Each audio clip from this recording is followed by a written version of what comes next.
Hello, hello. Day one, new adventures in low histamine cooking. Low histamine, wheat friendly. Yeah, not too super happy. Just putting some water in the bottom of my pressure cooker because I am going to be using my silicone pot, which normally just doing the pressure cooker, you can just fill the pot, but I bought the silicone one to make it easier on me, so I don't have to do so much. You know, I can just wash the silicone pot instead of having the metal pot all the time. So I am doing my chicken broth first. And that is just simply so I can then shred the chicken and use it for dinner tonight. All right. grabbing my knives here. One for cutting up the vegetables, one for cutting open my chicken. Now normally, you know, when you're doing chicken broth, normally you just use the bones. Sometimes you get a little bit of the skin on, sometimes, you know, there's a little bit of meat left on it, but you usually just have the bone itself. Now because I want the chicken, I want the meat as well, I am using bone-in chicken breasts with the skin on. You know what? I'm rethinking because I lose an entire quart by using the silicone insert.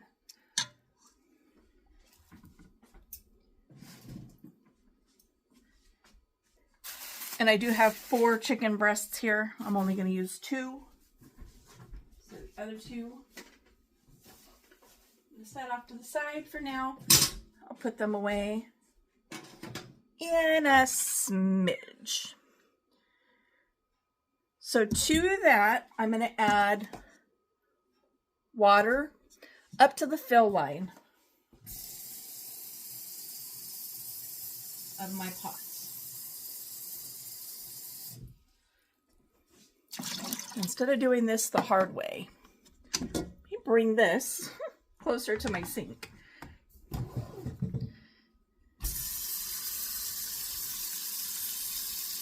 Because, you know, that would make more sense than doing it one little tub at a time. So 4 to 5 pounds of chicken. This recipe does say to use the whole chicken minus the giblets.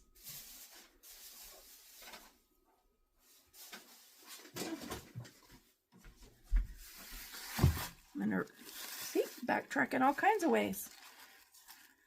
I'm gonna add the other 2 breasts in here as well.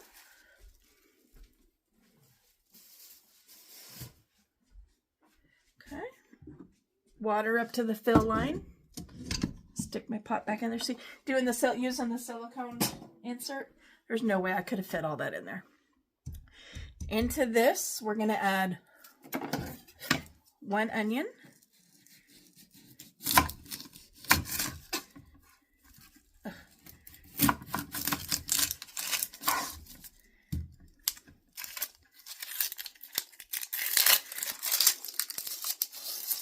Peeled and halved. Again, you're not eating the onion afterward. You're going to strain all this out.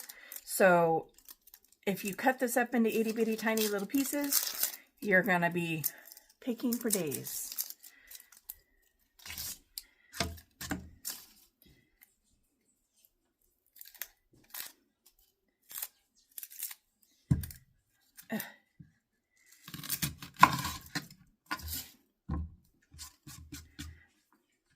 Peeled, halved.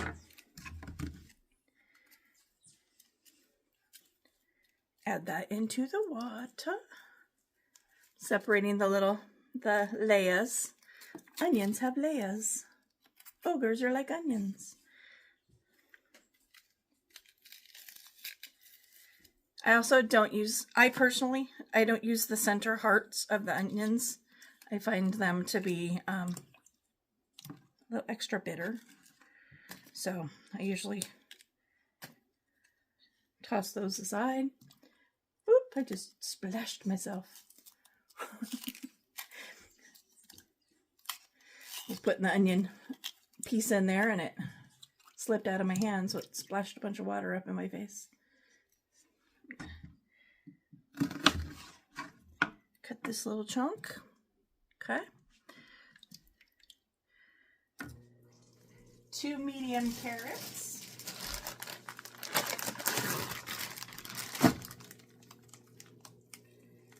For me.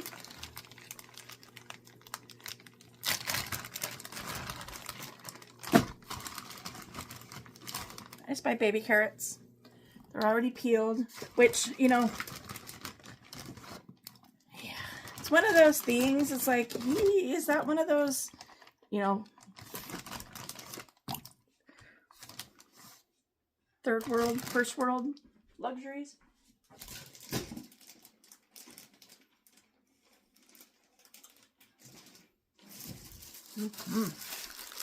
Celery.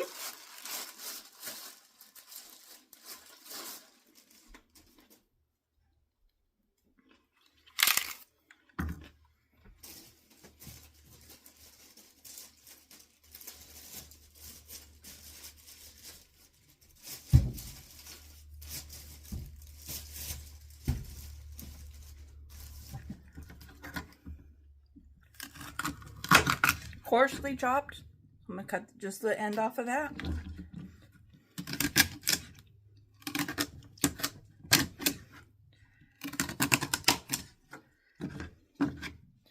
Into the pot. And again, coarsely chopped because you're going to be separating all of this out.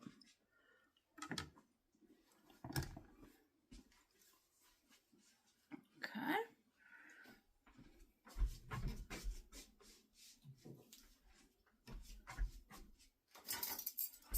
1 tablespoon of salt. My tablespoon will not fit, so I'm going to use my teaspoon. 3 teaspoons equals a tablespoon. For those of you that didn't know, 3 teaspoons equals a tablespoon. Okay.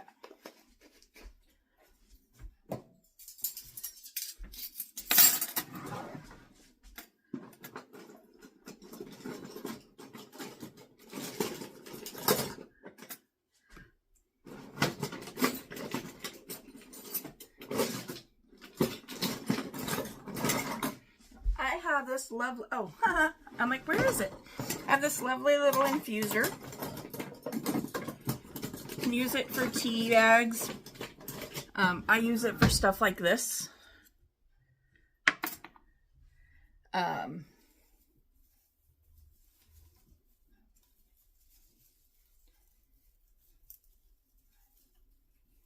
Because, you know, I can.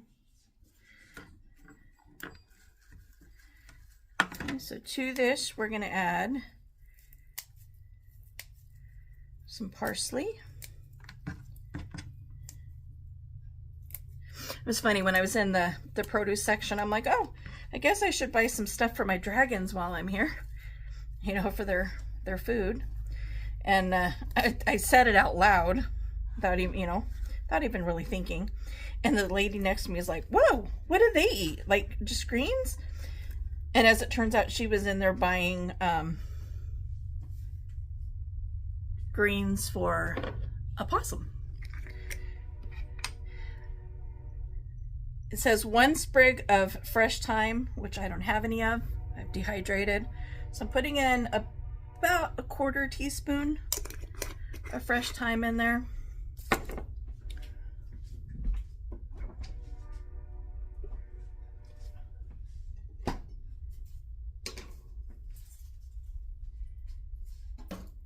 bought fresh garlic.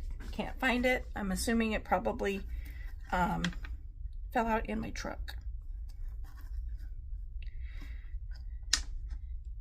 But I have roasted garlic over there. 1 bay leaf, and then a teaspoon of whole peppercorn.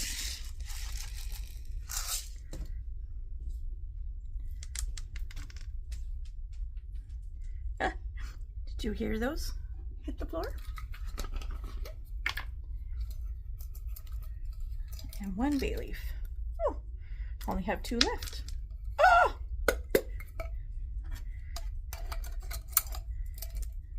Come on.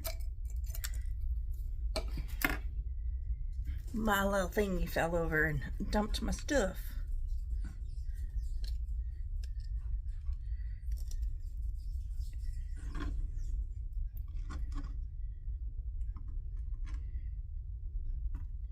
Put my peppercorns back in there.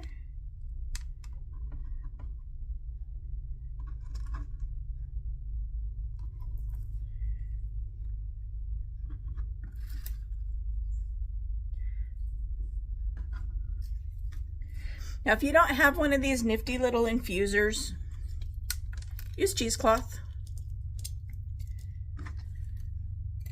You just make a little pouch.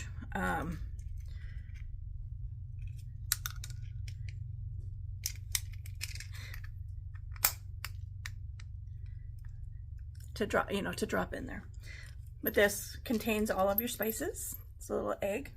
You just drop that in the water, and as it cooks, it releases all that lovely goodness.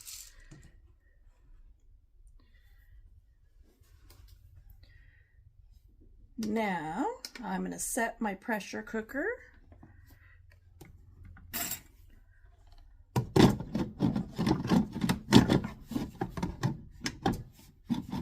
If I can get it to cooperate with me. There we go. Pressurize on high, and I'm going to set it for 3 hours.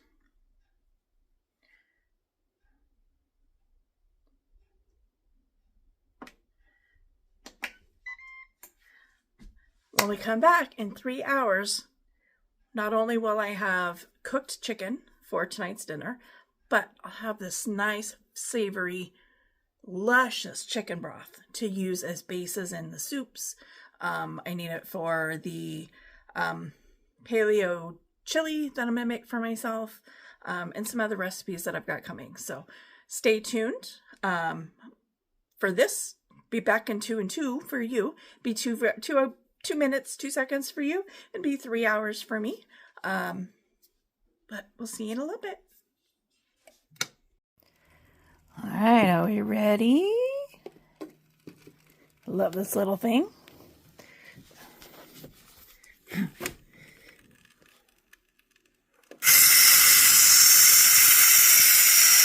Redirect the steam instead of going straight up, because cabinet. Put up on my stand here.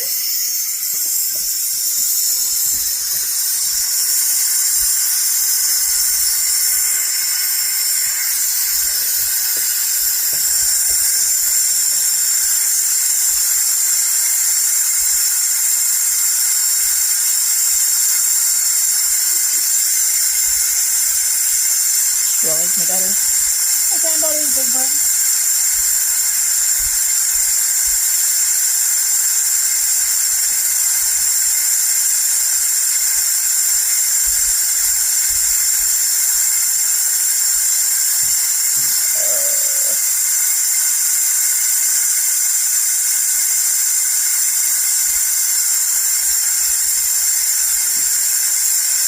And I'm impatient.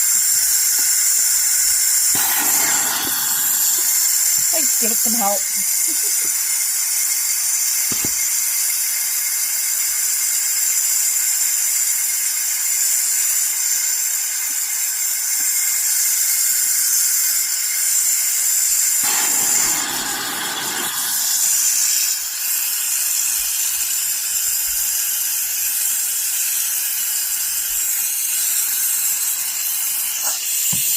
although it does make it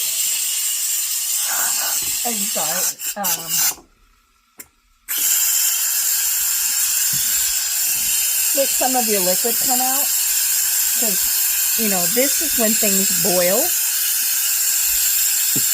When you're pressure cooking it, it's static, stays still. All the fluids just stand still. When you release the pressure, it actually causes some bubbling to go on in there. When you think about it, you know, you've got all this pressure and you're releasing it, so it makes it churn a little bit.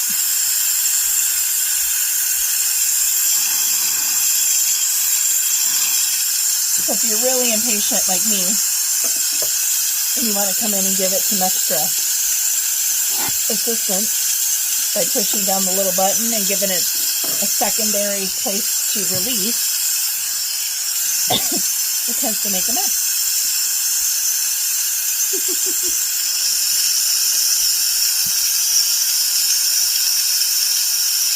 Oh, it's a lot of pressure in there.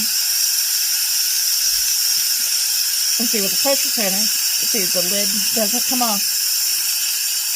When that button drops, that's when the pressure has been released, and you'll be able to take the lid off. Not until then. You can try. You're not going to do it. These pressurize at 12 pounds per square inch PSI. So it's a lot.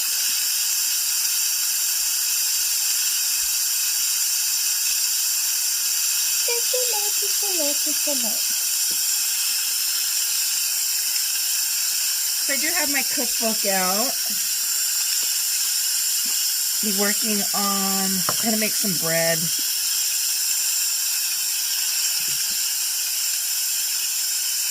But while this is going, let's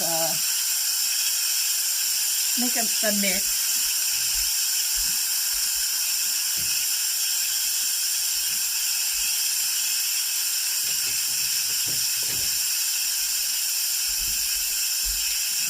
It's a flour blend. It's got sorghum flour, potato or cornstarch, and then tapioca flour.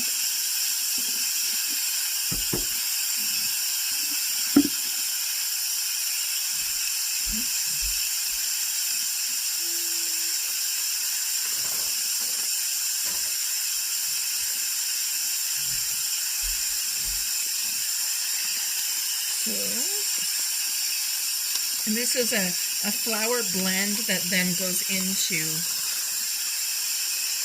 the bread recipe.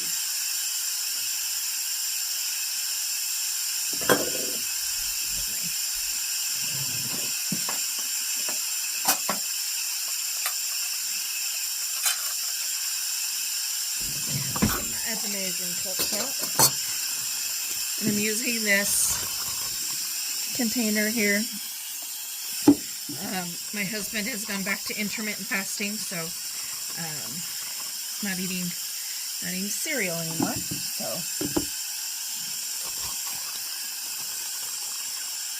we start with 1.5 cups of sorghum flour.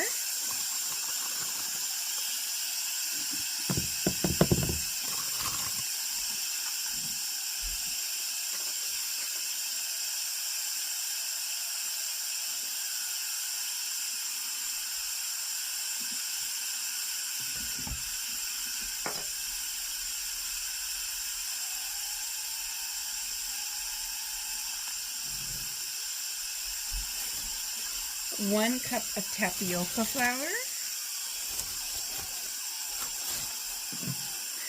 It's funny, Debbie, wearing a black shirt and here, messing with all these floury powders. It's like kind of the same when I was in the store, and measuring these out because I buy them in bulk.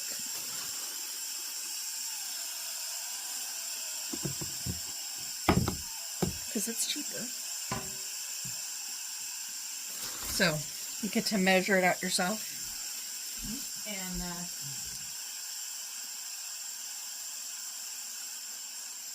I had white powder all over myself. And then 1.5 cups potatoes / cornstarch. Now I did this not knowing how much I needed. So I hope I have enough. So there's a half. One.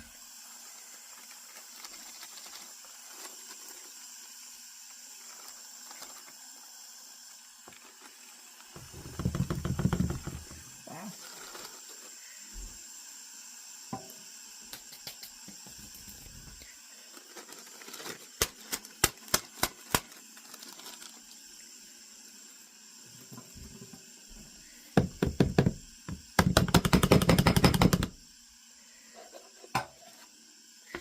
That was crazy.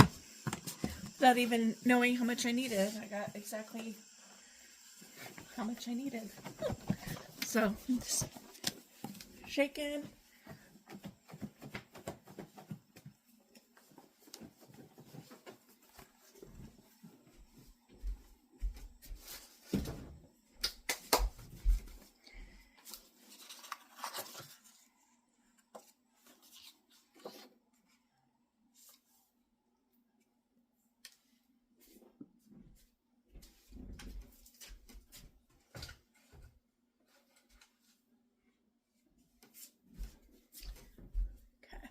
You see the little button dropped, right? I'll pull this off and watch. Couldn't do that before that button dropped. Oh my gosh, it smells so good. Okay.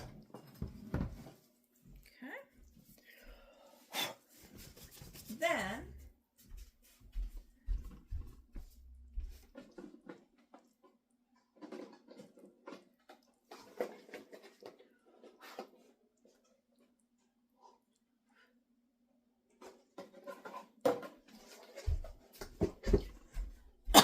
get some of my plastic bowls here.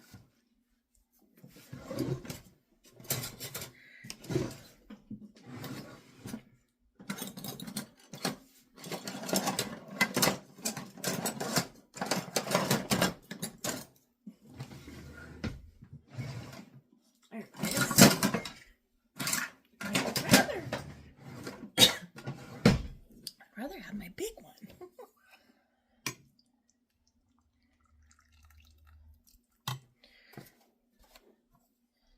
Scoop out the vegetables.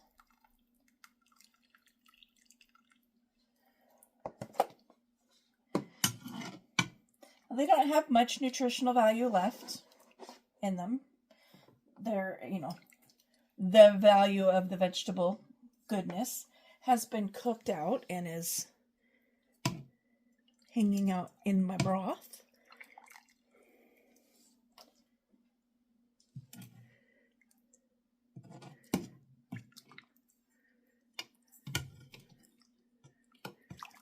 There's one chicken breast. I'm going to go into this pot, or this bowl, I mean.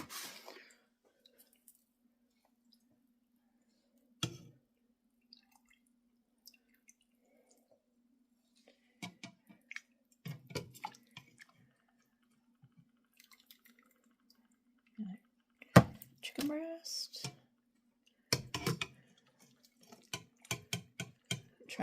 Trying to get just the chicken and not the vegetables, because again I want them in a separate bowl.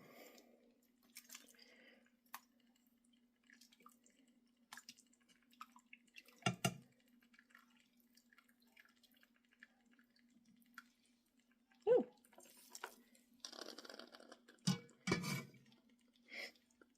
It's funny, listen.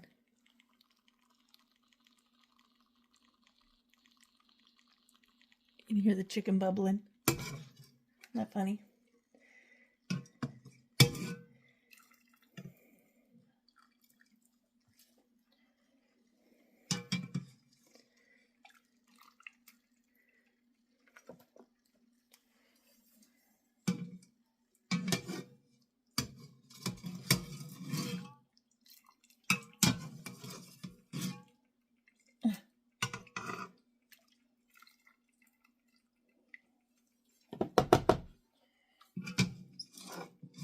There it is. I'm like, eventually I'll find my little seasoning pod.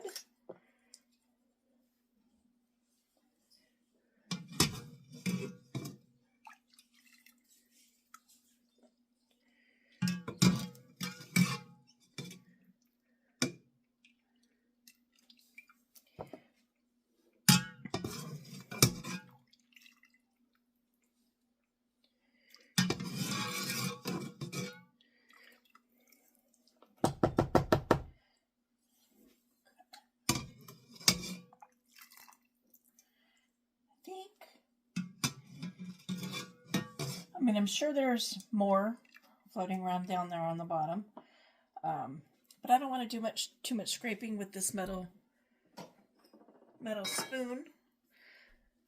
So the chicken, I'm going to let cool down because right now it's too hot to touch.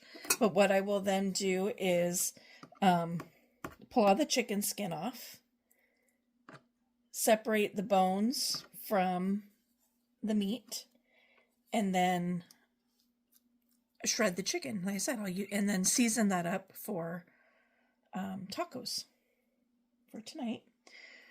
And then once these vegetables are cooled down and I can touch them, I'll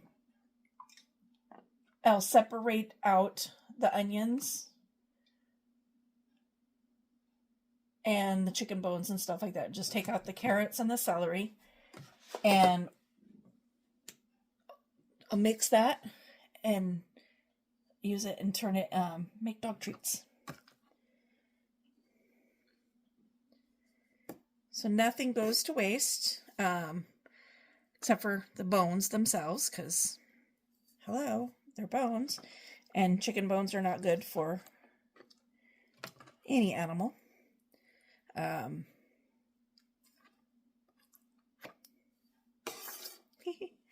Trying to do this with I should be doing this with something other than a knife. But also waiting for it to cool down so I stop burning my fingers. But look at that yumminess. Homemade chicken broth. Mm-hmm.